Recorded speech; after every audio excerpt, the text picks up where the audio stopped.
開學，補，急，到時，提早，書局，暑假，上課，添，容易，大把，醒，保證，書名，漢語，口語，本，支，筆，學習，用品。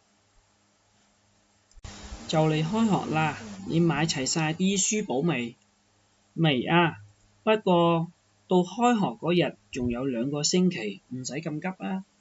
你冇話法，早啲準備梗係最好啦。唔通你真係諗住到時先買咩？提早1日去書局買咪得咯。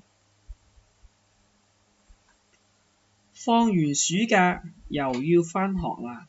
係啊，聽日上課用嘅書學校賣晒啦，而家唔知去邊度揾添。容易啦，去書局度揾啊嘛，大把啦。係喎，都係你夠醒。呢間書局嘅中文書算最多㗎啦。你要嘅書保證揾到。點啊？揾到你要嘅書未？冇啊，點算？書名係乜嘢？中文口語，幫手揾下啦。係唔係呢本啊？係啊，唔該晒。你仲買乜嘢冇？仲要買幾支筆、簿同埋啲學習用品。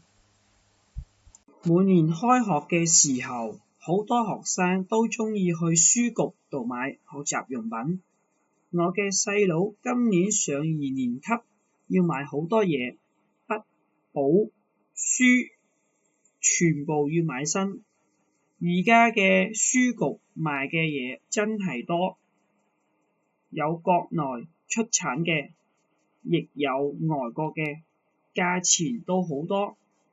老實講，而家學生嘅學習條件真係好，有最好嘅學校，用最好嘅用品，連去嘅書局都係最大嘅。諗諗下都覺得羨慕。